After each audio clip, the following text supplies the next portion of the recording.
Morning, everyone. Is mic on? Mic check. All right. I'm Andrea Serano. I'm Program Director at Reaching Our Sisters Everywhere, and I have the privilege and opportunity to moderate this panel on reproductive justice and birth across cultures. And I had also an opportunity to meet with each of these powerful individuals beforehand to map out some questions. So in lieu of doing a full reading of bios, some of the questions that I have here will be able to give you insight, and I do recommend utilizing the Chime app for a more thorough read of their background. So on the stage with me today, I have Brenda Reyes, I have Khye Tyson, and I have Vanessa Lovejoy-Guron. So, as an opportunity to kind of share a little bit who you are, please share where you're located and an insight on your passion for doing reproductive justice and birth work. And I'll start with you, Brenda. Buenos días. Buenos días, good morning. Welcome to Chi-Town, my home of 40 years. So bienvenidas, bienvenidos a todos, todes. My name is Brenda Reyes, and I am a mama, hermana, a sister, a comadre, amiga, who lives in Pilsen. And I was trained as a doula at the age of 18 and then took a lactation training when I was breastfeeding my 8-month-old baby at that time, like 23 years ago. So the question was about reproductive justice. I think that doula training at 18, when I went to go visit my prima who just had her baby, and she had a doula, and she was breastfeeding, and her boobie was out. I was like, ooh, what's she doing? And I was like, doula? She's like, yeah, you should come and take it. I'm like, I don't know if I could afford it. You're a student. Gladys will give you a discount. So it's women of color that came together, Chicago birth weavers at the time, 23 years ago, who saw the need to expand and had a vision. And I want to acknowledge that work, because that work has been happening for a very, very long time across the world, in South America, in Chicago, everywhere, where we've had Black, Indigenous, Latinx, beautiful women of color, people of color, leading the way, paving the way for us. So I'm grateful. That's what triggered my passion in reproductive justice, and I'll pass it down. Yeah, thank you for your story. Khye. Good morning, everybody. My name is Khye Tyson. My pronouns are they, them. I am in Atlanta, Georgia. I'm originally from Nashville. My passion for reproductive justice. When I found the RJ movement a few years ago, I really felt cared for, and I really felt held, and I felt seen. I felt like my identities were valued and appreciated. My experiences were valued and appreciated when I came into organizing spaces. And then when I went home and I saw my family, I'm like, oh, these are the things that we're talking about in those meetings. They're happening to my sisters, to my cousins, to my friends. And just knowing that this is people's real lives, real people's real lives, is really what fuels me and what keeps me going. Appreciate you, Khye. Vanessa? Hi, Vanessa Lovejoy-Guron.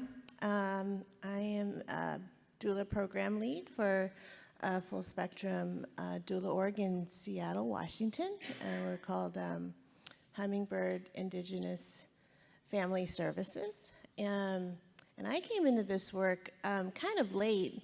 So I went to art school, and I was a designer for most of my adult life. And in that, my wife and I, when we were having our babies, we each had doulas, and they were life-changing experiences. And it was always in the back of my mind, you know, like they say, like the aunties from way back were always whispering to me until I couldn't ignore those whispers anymore, and I had to leave my old field. Yeah, took a doula training. It was a very standard training. I'll say it here. It was a white kind of DONA space kind of training, which it has value. I learned a lot, and I was able to get into the work. But it is the more families I served who looked like me, the more I was like, this is where I need to be. And it's grown to, being a childbirth educator, being a peer lactation counselor, and yeah, it all starts here, right? So this is all I do now. Thank you so much for that. So appreciate each of you for sharing a little bit about your passion. Can you share more about the work that you do with your organization and the community you serve? So I currently work for Health Connect One. We're a national non-for-profit. We've been in existence for over 35 years. The work actually began in the late 1980s, and they were the organization that developed a lactation peer counseling training that went on to be the foundation for Loving Support, and did the pilot at Stroger Hospital, and really saw the impact when we invest and train the communities themselves to be able to provide the services that we need, because we trust us and we look like us, and we know what the solutions are. From there, a lot of the lactation peer counselors that we trained elevated the need for a community-based doula being there at the birth. And I think Health Connect One responded to that need based on what the community and the peer counselors were saying at the time. So they used the framework that they used for the lactation training to develop a 20-week session. So to train community-based doulas that centers popular education, collective learning, honoring lived experience, and really lifting that lived experience that's so important. And really providing a space where people are able to connect and build community and heal. And I think that has been so important for our communities, is that healing space. But really working with diverse communities across the country to replicate those programs or provide TA and consulting around anything that we can do to better support birthing families. But that's primarily what we are known for. So I am the founder of Kuluntu Reproductive Justice Center. It was founded in 2018. I became a doula in 2018 after working in education for really my whole life and being frustrated with education and the nonprofit industrial complex and all the things. And after I became a doula, I realized that there weren't a lot of people who were LGBTQ, a lot of gender expansive folks in the doula spaces that I was in at the time. And so I decided to create those spaces. And so Kuluntu actually means community, and I'm really glad you brought up community, because that's one of the most important things that I do, is help people build communities, because most people don't actually know how to, because it's not something that's been valued in the society. So helping folks build communities, helping birthing people build communities, and also birth workers build communities, because it is so isolating, our work. Especially if you're an independent contractor, you're working on your own, or if you float across hospitals and things, you don't necessarily have your people that you can process things with. And so I really focus a lot on community healing for birth workers, healing from vicarious trauma and compassion fatigue and burnout and all those things. And then for families to not only build communities with each other, but also to do that community healing from birth trauma or from just parenting in this country, because it's kind of terrible. So, the community piece is really important. That's one of the things we focused on before the pandemic. And of course, we had to pivot to online. So figuring out, what do people need that can be delivered virtually in this particular space and time? And so, I focus on working, obviously, with families with direct services, doula services, and childbirth education, as well as working with birth workers, like I said, and then also trainings and consultations with organizations that work with birthing families or that work with birth workers. And one thing that I'm really excited to be working on lately is a lot of initiatives to heal the healers. And I talk about this all the time, you know, not just with doulas and other birth workers, but also with folks who are working on the medical side of things, with nurses, with doctors. There's burnout all over the place. There's vicarious trauma all over the place. You know, the birthing people aren't the only ones who are walking away with trauma. So in a pandemic, when everyone is quitting their jobs, everyone is reevaluating their lives, what does it look like to be a healer? What does it look like to be a helper? And you can't be effective if you're not focused on healing yourself and healing from all the things that you see and that you experience. And so that's something that I'm leaning towards a lot lately. But as far as families specifically, I work a lot with LGBTQ families, but I try not to, I don't want to be pigeonholed into that. I really look at it from an intersectional lens. So I look at intersectional birth justice. Yes, LGBTQ families, but also how does that intersect with race, with class, with what part of town you live in, with how many kids you already have, with your family structure. How does that intersect with ableism and fat phobia and your history with disabilities and things like that? And all those things come out as people are transitioning into parenthood or into, you know, bringing another child into the world. And so helping not only the birthing people understand how their identities impact this transition, but also helping the helpers, helping the healers understand how these intersections affect folks. It's not one size fits all. I'm sure y'all know that. And it's really important for us to acknowledge how everyone's experiences can be colored differently based on their identities and how they show up in the world and how people react to that. Thank you. Vanessa? Yeah, you reminded me one of the sessions yesterday, Khye, we were talking about our lens, how we see a situation or, you know, what this family might need.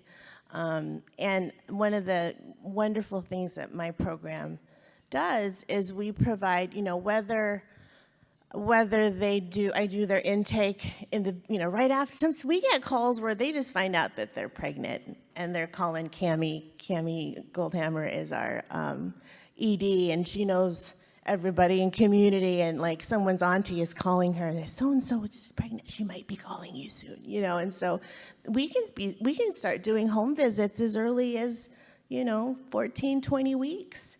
And I think there's value in that kind of merge of home visiting and doula care. You know, like a typical model you might see in doula care is like the 2-3 visits prenatal, the birth, and 2-3 visits postnatal. But like imagine having like people on your caseload having a home visitor every other week for almost their entire pregnancy, where we can talk about, you know, housing stress, financial stress, like family relations. Like we get into generational trauma. I sit with them and I say, tell me about like the stories you grew up hearing about, you know, with lactation, birth, you know, and I hear a lot. And then, or some people say, you know, we don't talk about that because this and this happened. And we can unpack that as early as their first trimester. And could you imagine how much more prepared they might feel when we start doing childbirth ed, and I show them a slide of what an episiotomy might look like, you know, and it's not like, you know, like they're a little bit more open because we've had time to build that trust, right? And I said, yeah, there's a history of where this comes from, where vaginal exams comes from, and it's a tool that may be used in the hospital, so let's talk about it, you know? I think one of the, so I'm queer. I'm married to a woman, been married almost 16 years. We have 2 kids, living the American dream. FaceTiming my kids last night. I'm not away from them much, but yeah, it's been lovely watching them grow up. But yeah, like I have these moments, these families that I serve, and one is like my heart, so they're Native. So my program we serve Native American, Native Hawaiian, Pacific Islander, Alaska Native. I'm Filipino, indigenous to the Philippines, and yes, I don't belong to any of those groups, but I'm serving this one family that, a Black Native family, queer couple. They call me auntie, right? So I'm like growing into this auntie role. I'm middle-aged, I'm in my mid-40s. And I take my traditional auntie role very seriously, right? So I get to be in their living rooms, and I look at everyone. If the grandma's in the room, I look at them. If the partner, boyfriend, husband's in the room, I look at them. And I say, so this is how lactation is a full family event. And how this person, they're gonna need you 24 hours. You're gonna make sure they have their water. You're gonna make sure that their phone's charged. You're gonna make sure that they have all their snacks. Okay? I know it's like, oh, that's their thing. No, it's all your thing. And I think I can do that as like kind of a friendly but bossy auntie. And they hear me. And I think that's something, people on this stage, we have a unique opportunity to have that conversation so that when they go into the clinic, they can have that conversation with you because they've practiced having that conversation with us. So yeah, that's been pretty special.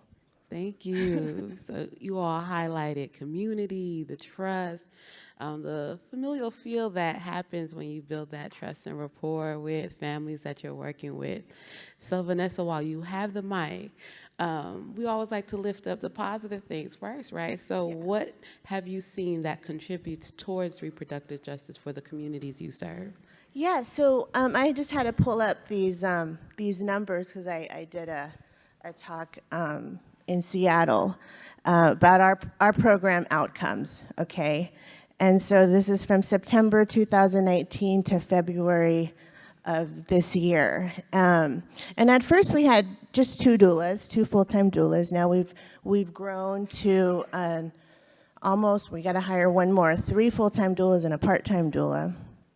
And me being the doula lead to have like kind of a half caseload. That's the ideal, although I have a full caseload right now.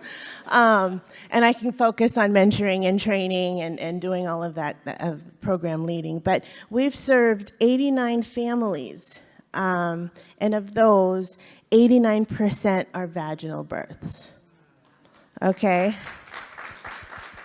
And it's a small sample size, right? It just began with 2 of us, right? But yeah, I think the state average is 73%. Or maybe it's a county average. I don't remember. So I'm in King County, Washington State. And then of those, 90% unmedicated vaginal births. 32% is the local rate.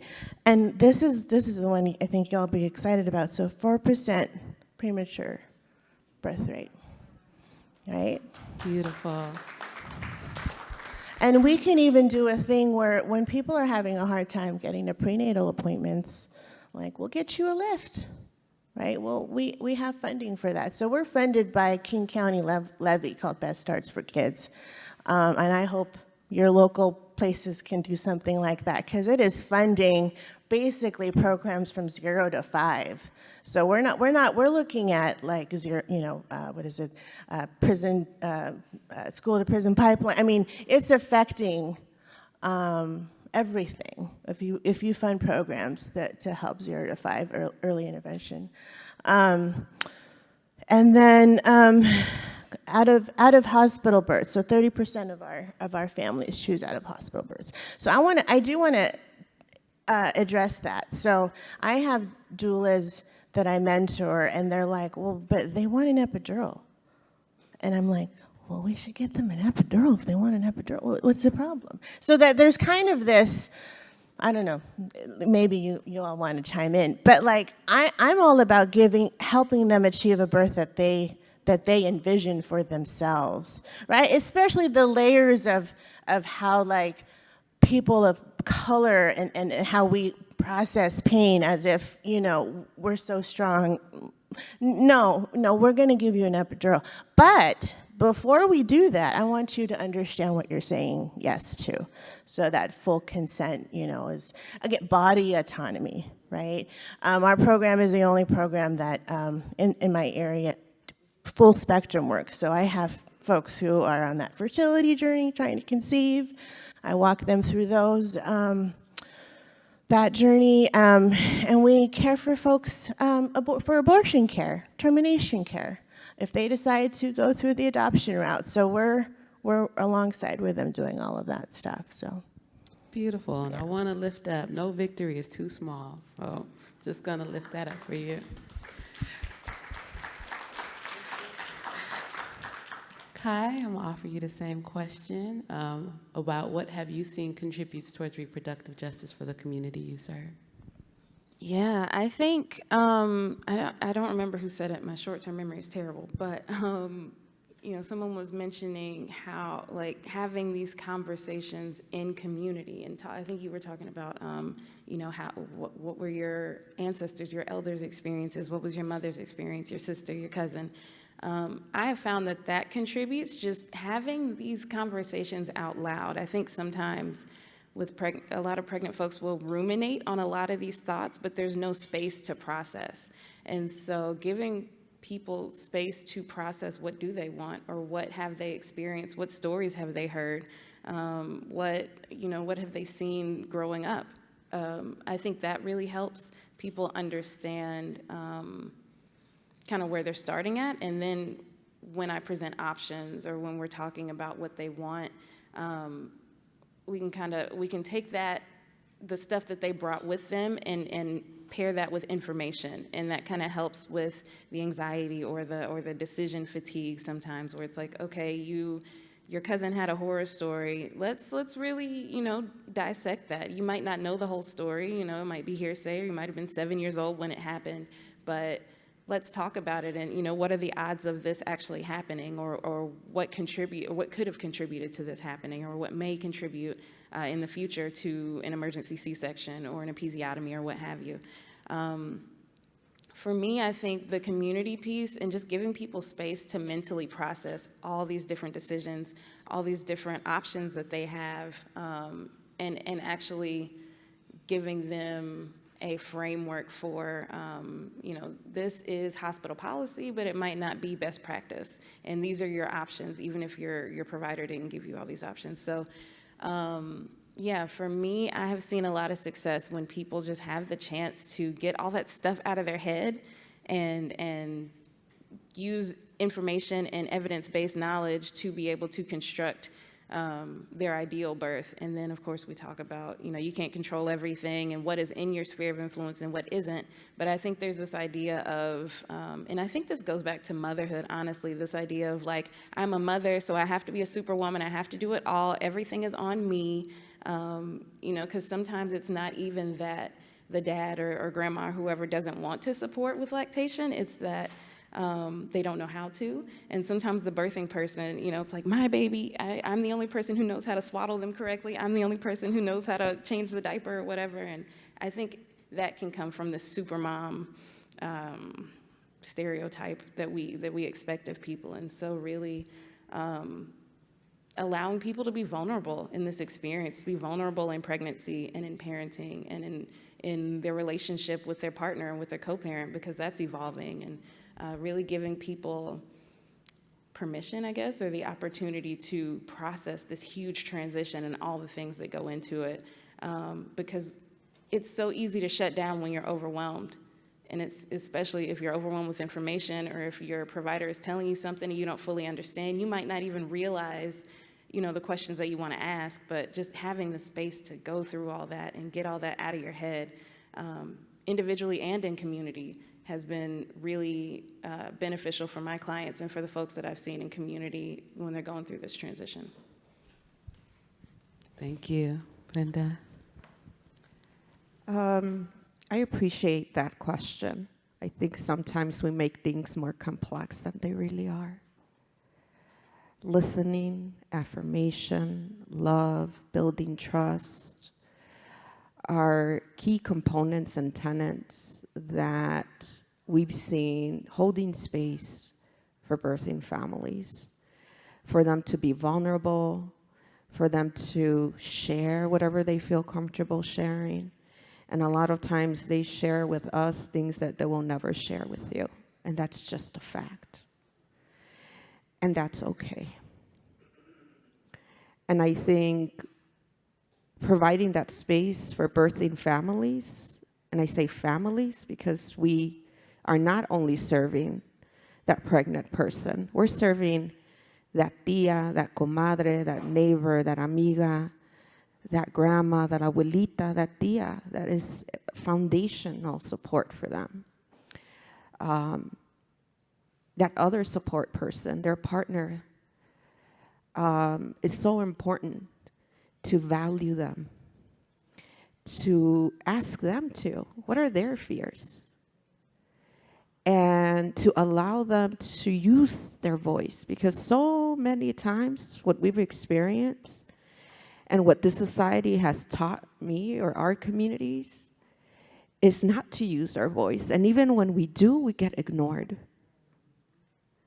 And here we are constantly trying to hold space for our communities, for our families, for our doulas, for birth workers, for reproductive organizers, to say your voice is valuable. You are valuable. You matter. You are loved. We love you. And I think that is what has worked. That's why community, investing in community-led work works, and that's what I've seen works in my experience. Thank you for lifting that, especially around that. Sometimes things can be made complicated unnecessarily. And so with that kind of dives into our next question. And Khye, I'm going to have you take the first work at this one, which is, what do you believe stands in the way of historically marginalized communities receiving equitable reproductive care? Yeah, thank you for that. So I've been thinking about this a lot the past few months, and I've been thinking about the idea of power and sharing power, and what does it mean to have power. And one of my most important jobs as a doula, as a birth worker, is to remind my clients, to remind my community that they have power in any situation, but especially in their birthing experience. If you don't like your provider, you feel like they are disrespecting you, you have an option. You don't have to sit there and take that. You have a voice. It matters. You matter. Your opinions, your desires, those things matter. And so I think it's really, what I've observed is that it's difficult for everyone in the room to be on the same page as far as sharing power. I think sometimes, I almost want to say it's a power struggle, because the perfect patient is the one that just complies with going down the I don't want to call it a pipeline, but going through the motions. And when someone asserts their power, steps into their power, then that throws a kink in the plan a little bit. And so I would love to see us figuring out ways to share that power. And it's not about the doctor has no power and the patient has all the power. I don't believe that that's helpful either. And I don't think the doctor should have all the power and the patient have no power either. But how can we, again, share that power and have power with each other as opposed to power over one another? And so what does it look like for the birthing person? Go ahead. Oh. I was like, I'll take it. What does it look like for the birthing person to be in the center and for everyone else to revolve around them? And what does it look like for if the birthing person, again, is empowered and walks into the room and says, this is the birth, maybe not this is the birth I want to have with details, but this is how I want to feel. Or these are some of my non-negotiables. These are my boundaries. I would like for you to ask or to run it by me before all the residents and the interns come in, before all the extra people come in, or I would like to have dim lights, or whatever it is. How can we center that birthing person's experience and everyone else follow their lead? Or if the birthing person says, I don't want to make decisions. I am delegating my decision making to X person, to the doctor, to the doula, to my partner, or they know my wishes and they are going to advocate. I'm not going to advocate for myself. What could that look like if everyone in the room is on the same page about how we all can work together to help the birthing person realize their vision? And that's the biggest thing for me is these people aren't numbers, they're people. Every single one of them has a different experience, different identities, different history. A lot of folks come into birth with medical trauma already. And so, I think 20% of the US population has some form of disability. That's 1 in 5. And that's probably not an accurate number, that's probably low. So mental illness, physical illness, a history of illness or chronic disease or what have you.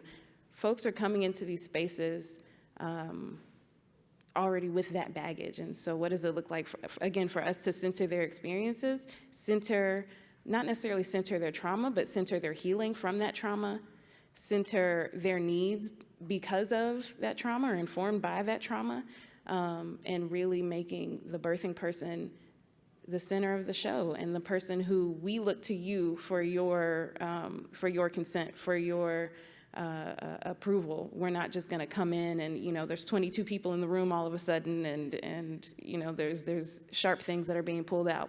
Wait, what is happening? Yeah, I'll stop there. Thank you, Khye.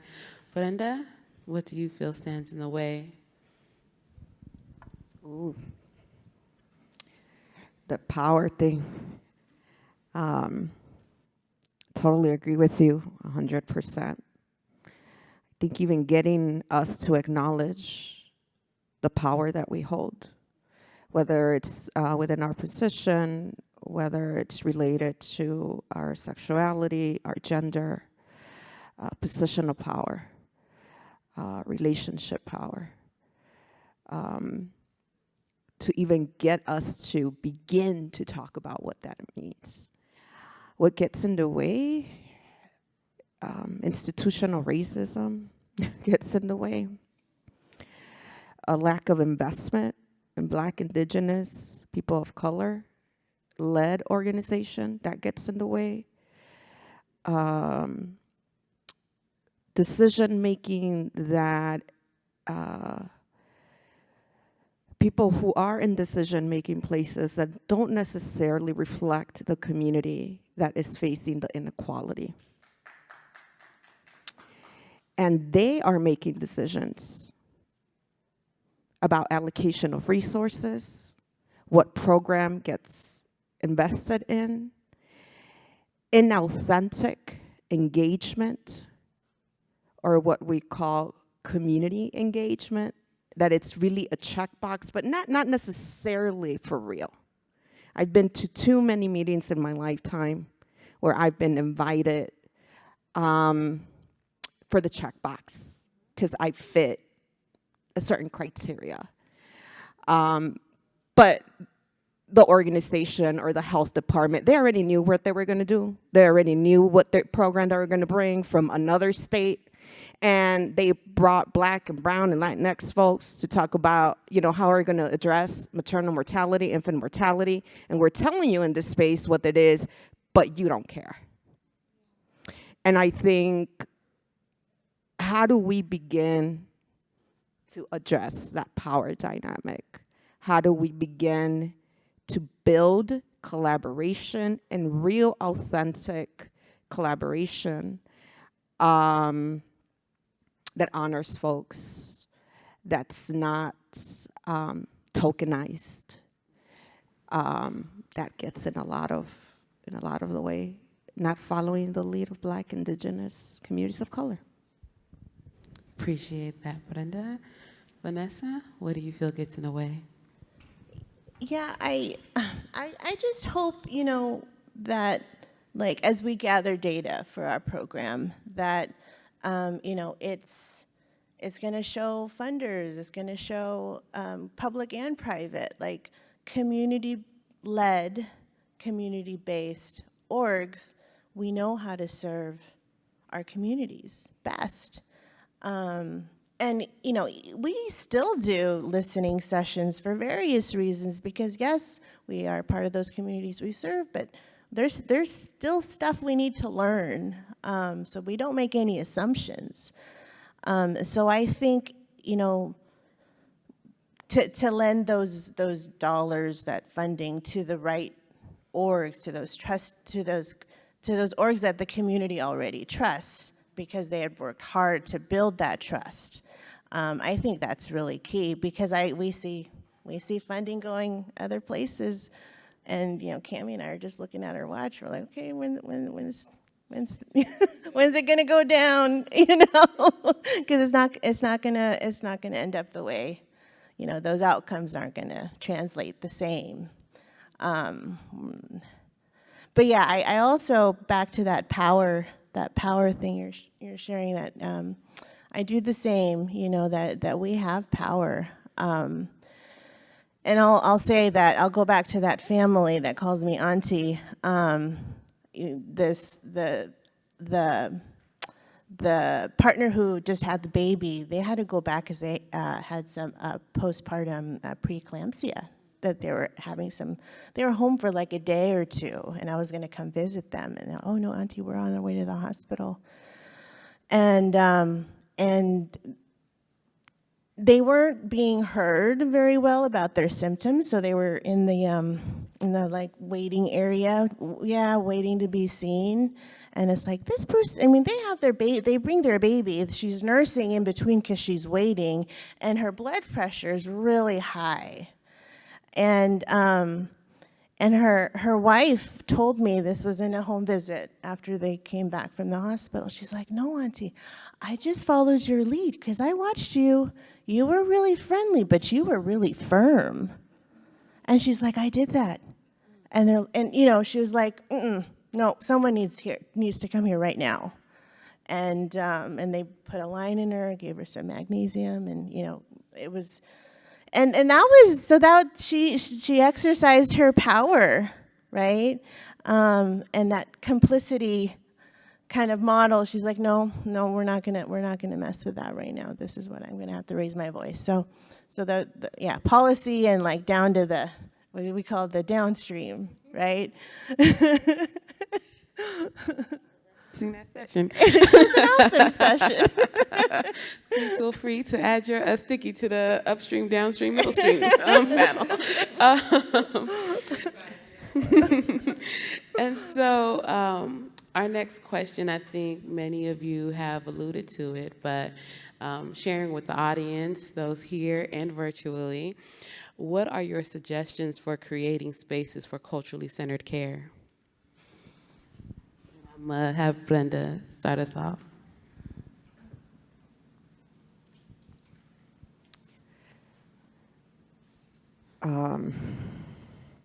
How do we create spaces? I think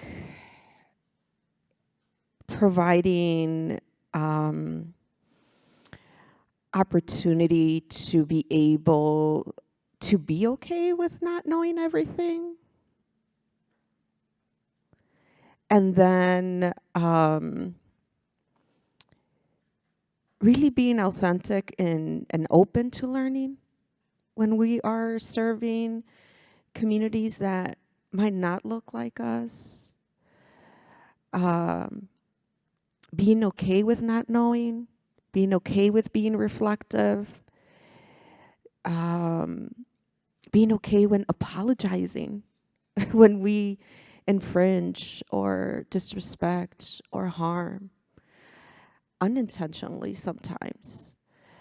I can't remember the name of the video, but I really love that video. And I love how they center cultural humility. And, you know, what are the things that we can practice to provide that type of space for families and to learn and to be authentic. But I think it's a lifetime journey. It's a self-reflective journey. I don't think we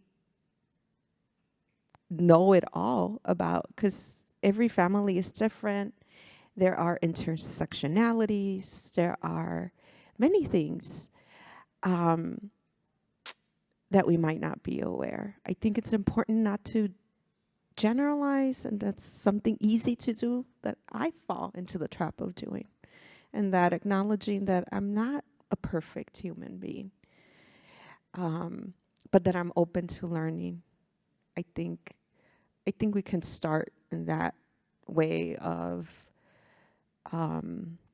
being open. Thank you, Khye.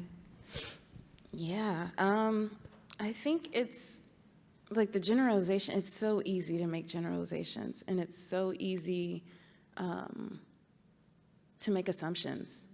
I do that sometimes, and I have to catch myself. And one thing that I have learned in my personal healing journey is that instead of, or maybe after usually it's after I've made an assumption and I catch myself, then I make the choice to lean into curiosity and to ask questions and to, somebody brought up Brene Brown earlier, like Brene Brown, I love Brene Brown, but she says like the story I'm telling myself.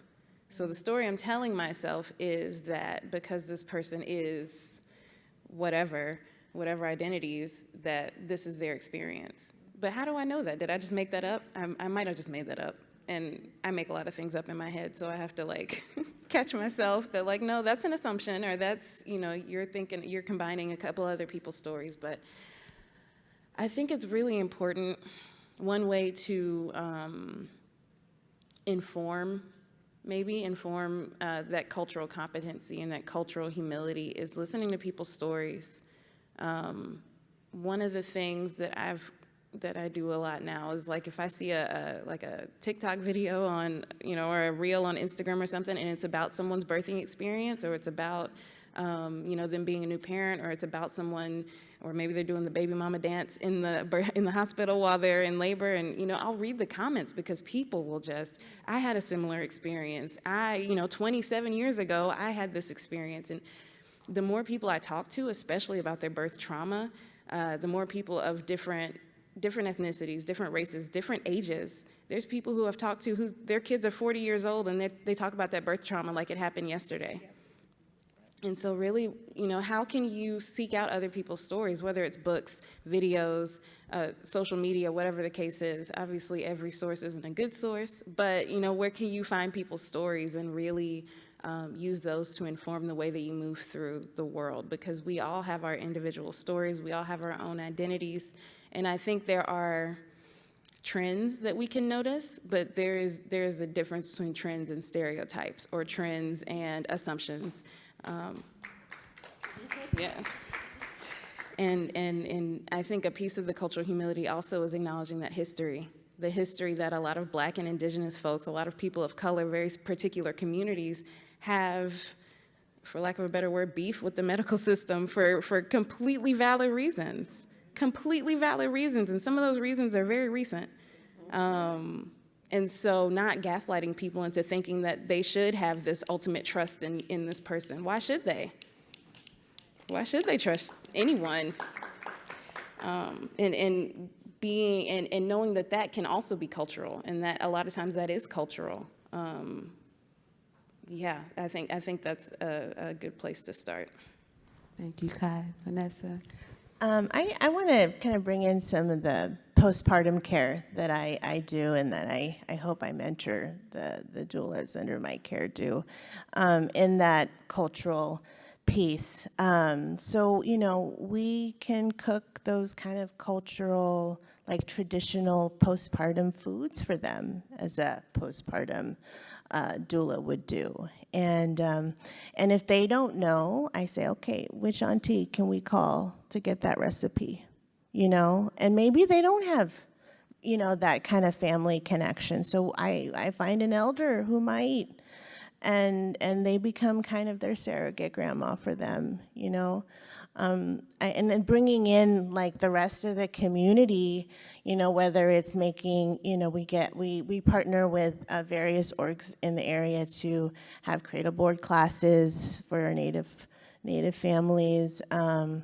some of the doulas on my team, they make moccasins with them for the baby moccasins. We have a partner org that this woman, she one of the state prisons on the coast, it's a Pacific Islander kind of cultural group she brings in, and she brings these quilt patches because you can't bring anything sharp, and they put together with tape, these little baby kind of, 3x3 quilts. And so we go out to the coast every few months because she's got more quilts for us, and we give them to the community. So much healing in that. And those men know that they're making those quilts for the families in our care. So back to that culturally relevant care, I really try to bring in those kind of traditional foods. So we might start that in prenatal, and then maybe we do like a big meal prep, right? And so they have those foods for them, and then we also I cook there too. So that's an important piece. I was going to say something from what you said, but I forgot now because I was talking about food. That is okay. If it does come back, It's okay. we will Moving on. revisit. We will be happy to revisit. And so with that, how can those with power to make decisions for their institution and programs contribute to tangible changes around culturally centered care? And I'm going to have Khye start so that way Vanessa can still marinate on it. Let it come back. Ooh, I think one really good way, and I've never run a medical institution, so please let me know if this is correct or incorrect, but, are there birthing families who are at the table? I know that there's surveys and there's different evaluations and things like that, but are there people actually in the room? Whether it's people who have gone through birthing at your location, or people who are about to birth at your location, or just a focus group of parents, or whatever the case is. Are you really listening to the voices of the people who are most likely to be harmed? That includes fat people. That includes people with disabilities. That includes queer and trans people. That includes undocumented people, people who English is not their first language. Are you seeking out these people's experiences and knowledge and expertise, not only about their cultures, but about their individual experiences? And are you incorporating that into the work that you do? But also, again, sharing power. Like, if you are a decision maker, using those stories to inform the decisions that you make, and finding ways to, even if it's not the way that things have always been done, or it's not the way that your higher-ups might want them to be done, where are places where you can incorporate people's stories, incorporate people's lived experiences into those policies and into those decisions that you're making? Because stories are what light us up as people. We can read numbers all day, but you hear a story and that touches you. And so how can you incorporate those stories, incorporate those families, incorporate those experiences into the way that you do things moving forward? Vanessa? So I was thinking about, in the state of Washington, there's currently a Doulas for All coalition. It's going to be in the budget. It's already been passed. But there's so many, and there's a lot of states that have tried this, where they have the Medicaid paid doula care. And what happens? Y'all know what happens. They pay like $400 a birth. Like, can you make money doing that? Can you feed your family? No, it's not sustainable. We talked about burnout. And so in that, like, directing these dollars to make it a sustainable wage, a thriving wage. There was one of the HRSA displays out there was something like expanding and diversifying the perinatal workforce. I'm like, okay, they're thinking about that. That's good at a federal level. I mean, I think more local terms, but yeah, we're working hard. The Doulas for All Coalition to have, I think right now our goal is to 2,000 to 3,000 per birth. And so then you don't have to be on call for 5 births a month. That is not sustainable. You will burn out. I did it for a couple of years, and my kids did not really see me much, and that was hard. So I think that's key. And when you're designing or thinking about these types of programs, how do we make it sustainable? And have things like, updated trainings and birth worker circles, as you were alluding to, so that we can heal each other. And how do we metabolize that trauma? Because it can't just sit in our bodies. I can't be serving a family and the trauma that just happened, last month is still sitting in there. I need to be full and clear of that. Yeah. Brenda?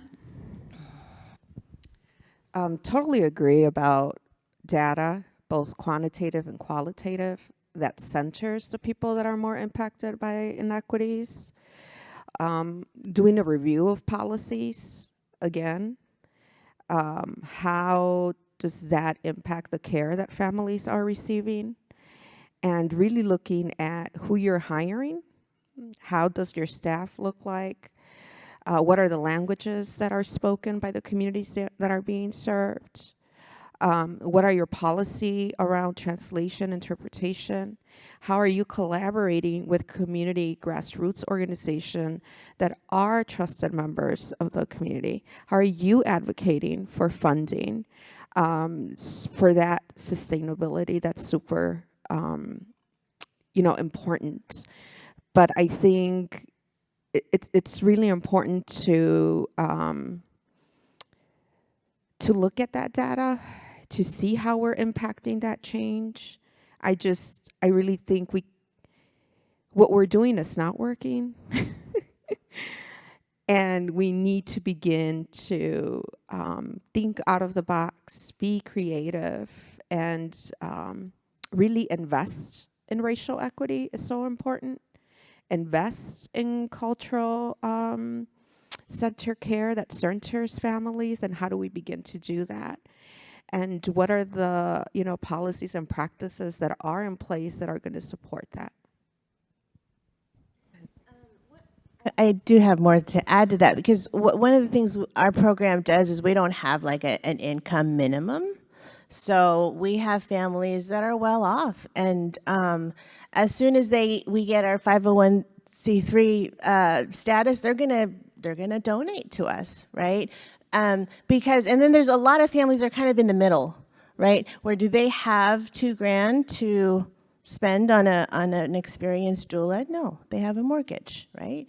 They have to save for childcare. So we don't have those income requirements, so we can serve. So I think my point is, as you're designing a budget for your future doula program, like, why not think big? Come from that strength-based, asset-based mindset and work from there, right? Because if we're like, oh, well, maybe we'll get this much, that is how much you'll get, and it's not going to be enough, right?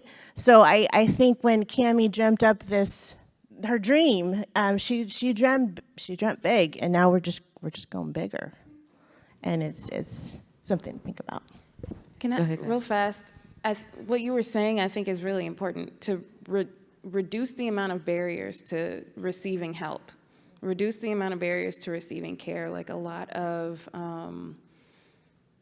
whether it's nonprofits or a lot of different agencies, in order to qualify for something, you have to meet the qualifications, and then even after that, you have to give them pay stubs and like all this information. And for a lot of people of color, for a lot of Black folks and Indigenous folks, like, we don't trust that, first off. We don't trust giving our information to people like that. Who are you?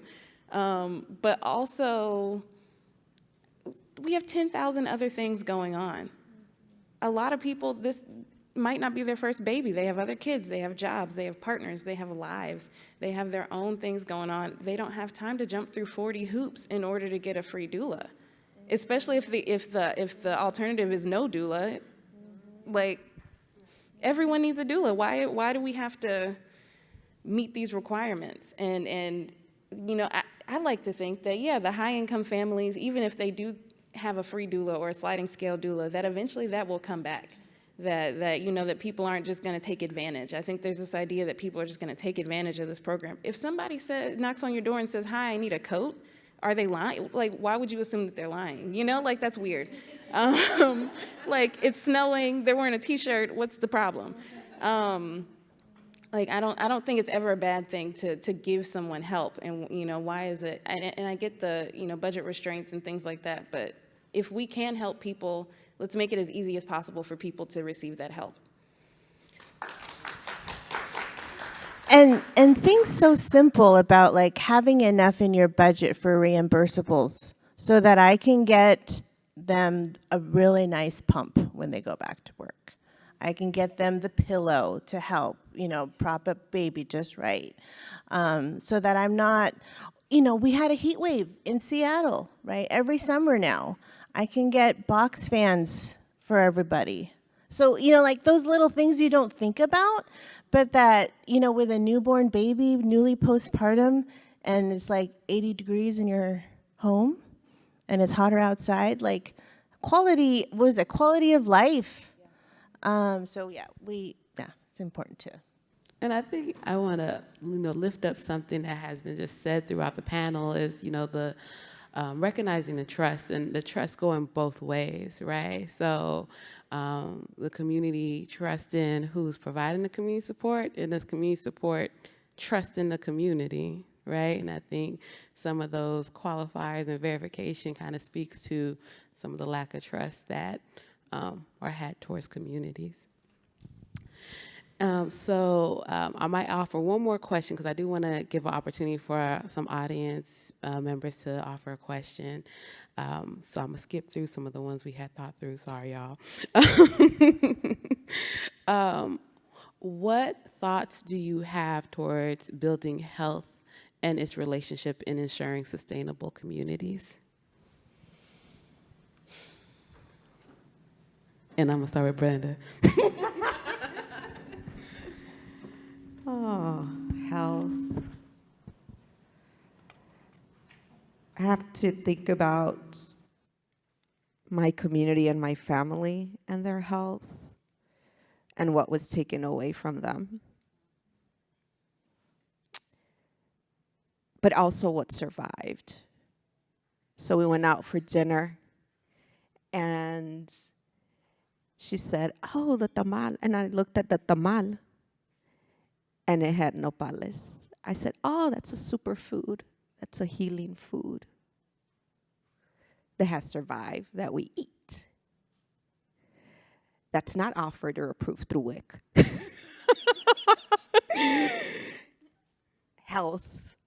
I'm thinking about knowledge that my mama, my abuelita, one generation, that they knew beliefs and practices about care for people when they're pregnant were real big. Don't make a pregnant person mad. Don't stress her. Don't make her cry. All the aunties, the tias they will get you. Whenever we see a pregnant person in the park, in the community, and we're eating something, we're purchasing something, you want a paleta? We offer her a plate. There's certain things that we do, that we believe in the care, that have survived. Colonialism, patriarchy, white supremacy, that a lot of our communities are fighting to keep or reclaiming. And I mean, those are beliefs that we've had for generations, and now we're finding out about stress and the impact of cortisol and all this stuff, and cellular memory. But our ancestors knew that. My mama knew about upright birth and taking a shower, and she knew about the importance of human milk, and she knew about how to make milk, and she is not an IBCLC. But she is not knowledge worth it. in this society. She's ignorant. She doesn't have a degree. She's came here and documented. So I think we do have healing practices.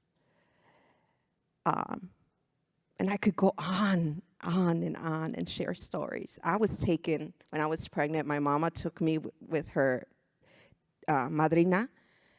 My baby was breech, and the healthcare provider said, the baby's breech, we might have to do a C-section. And I was like, oh, hell no. No. And I'm like, Ma, this doctor is saying the baby's breech. She's like, no, no get breech. Ni que nada. We're going to take you with your madrina. And I'm like, you're going to take me with the madrina? Yeah, la madrina Justina. We're going to take you. And I'm like, here I go. I'm like, I don't know where my mama's taking me, but okay. And me dio una sobada. And she's like, you good, mama? Went back. And she's like, oh, your baby's good. Oh, yeah. Because the healer that I trust did that for me. Do you think I was going to say that ever to a health? No. So I think a lot of our communities know. We just haven't been affirmed, or we're in the process of reclaiming those health practices that help us to heal and continue to be in community. Thank you, Brenda.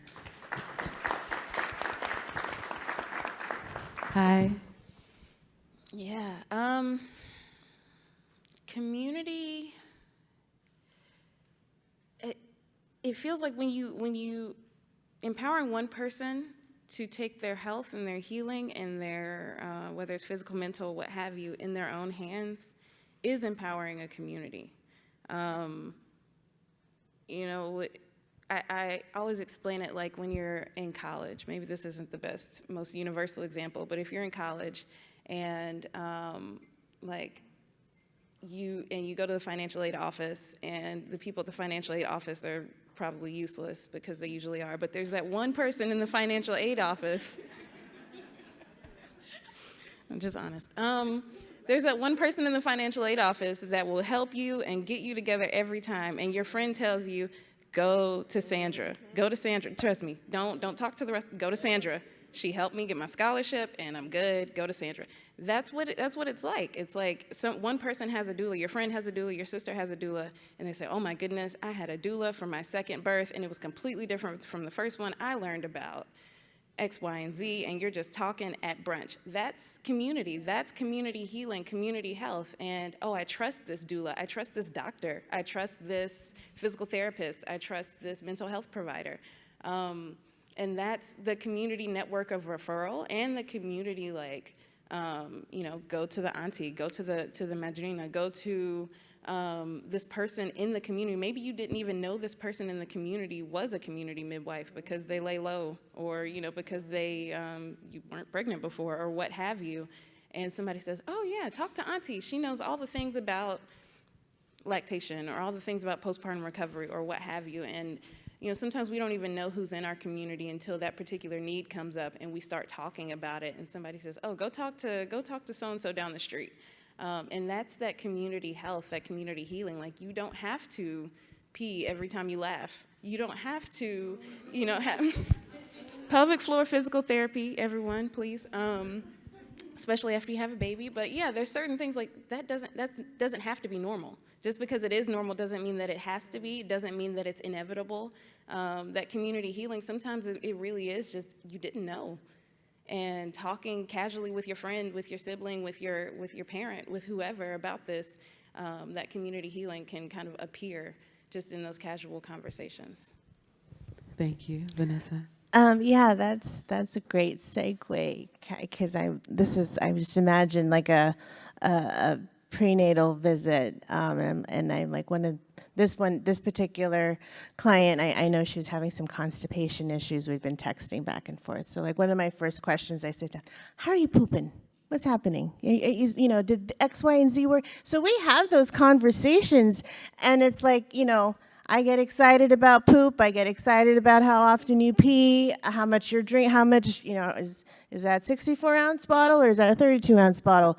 And so that those basic like health and healing conversations happening in their living room, so that kind of grows, back into the community as they're talking to their peers and their relatives. And it's not taboo. It's just like, we're taking care of our bodies. This is, our bodies that hold power, and this is how we can continue and sustain that. So I'll add that.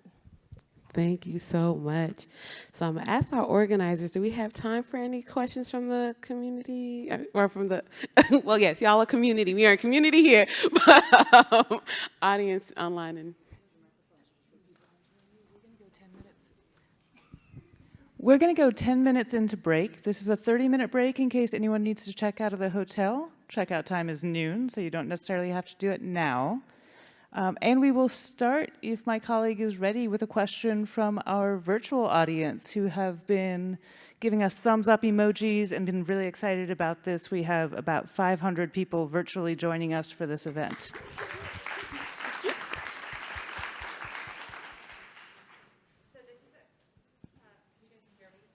It's not on. Is it powered on? See if it's on. Is that better? Yeah. Great. This is a question from Tamala. What is one thing we could do as an action to promote doula and community health workers in community to be compensated fairly?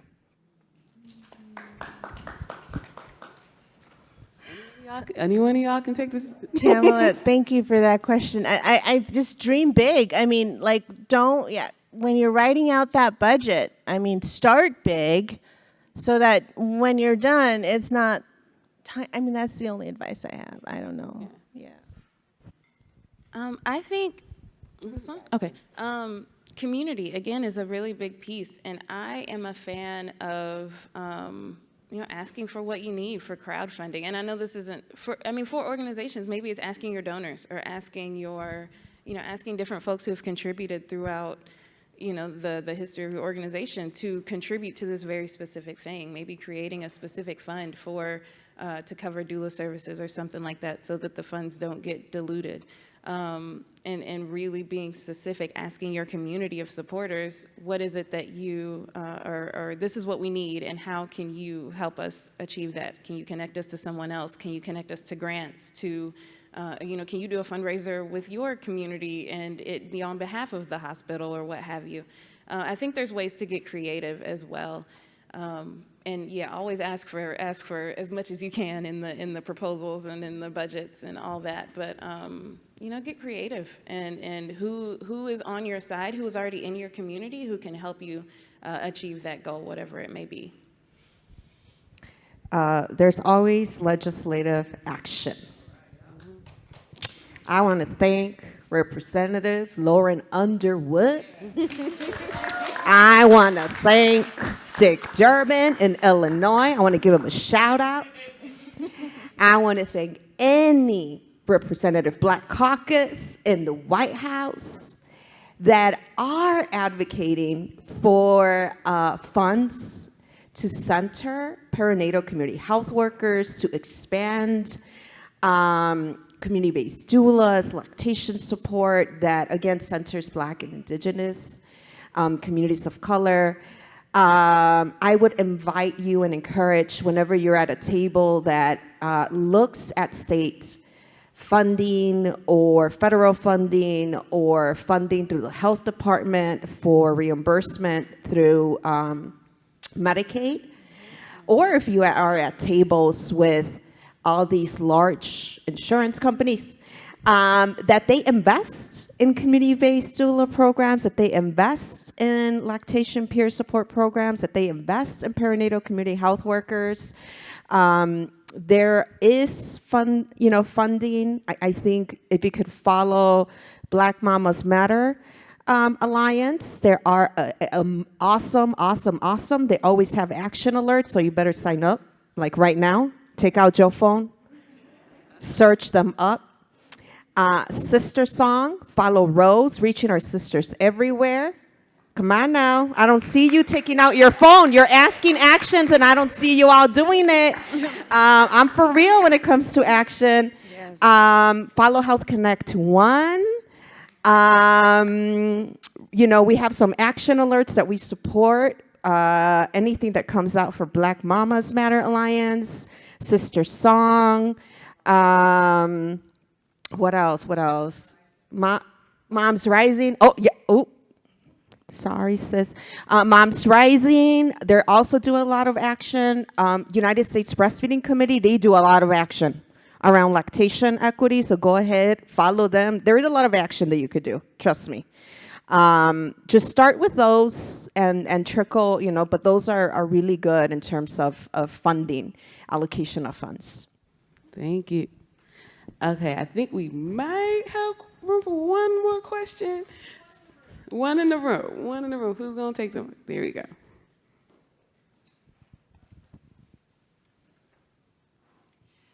Thank you all for your presentation today. I'm from Iowa, and we are working with the Black Doula Collective in Iowa to implement a pilot doula project, partnering Title V with doulas in 4 communities. I work at the Department of Health, and I work often with Medicaid and have been having some preliminary conversations with them about reimbursing doulas. One of the early barriers that have come up is that in our state, our reimbursement for midwives, healthcare providers, is very low. And the amounts you quoted are 2 to 3 times more than a midwife is paid for a birth in Iowa under Medicaid. And so I just wanted to call that out. I mean, I absolutely want doulas to get a living wage, but I think in Iowa, they are not going to consider any amount that's higher than a family practice physician, a midwife, or a physician are paid for the birth under Medicaid, which is unbelievably low and ridiculous. But I don't know if that's a barrier in other states or how people have overcome that. So I just wanted to ask about that. Yeah, that's certainly the case for Washington State. I have colleagues, professional certified midwives who do home births, catch at birth, standalone birth centers, and that is the case. And she told me how much she makes for that birth that we were, attending together. And, I'm like, well, you can be one of my doulas and make more money, And she'd be an excellent doula, although her hands are catching hands. She needs to be paid. So it's not the issue of us getting paid too much. It's the issue of them not getting paid enough. So that's the conversation that needs to really happen. It's still, like you said, it's not okay. But yes, I see the barrier. But I don't think the answer is not paying the current, what we're here to talk about. And I honestly feel like there's a larger labor conversation to be had in general. A lot of helping and healing fields like underpay, most of them underpay in this country. Teachers? Yeah, teachers, social workers, mental nurses, yes, so many. And yeah, I think it's, I've also heard that folks who were a doula first and then became a midwife, they were making more money as a doula. That's ridiculous. That's absolutely ridiculous. And so it's a really big conversation to have, because I think a lot of our healers and helpers are being underpaid and are not able to take care of their families and themselves, which adds to the burnout as well. So yeah, thank you for lifting that up. We agree. We've seen it across the country with our partners. I think is how do we collaborate to lift and fight together for equitable pay for all of us, because we all are parteras, midwives, are a cornerstone for us to begin to address birth equity for our birthing families. So. Well, thank you all for a wonderful, wonderful panel. And thank you all for listening.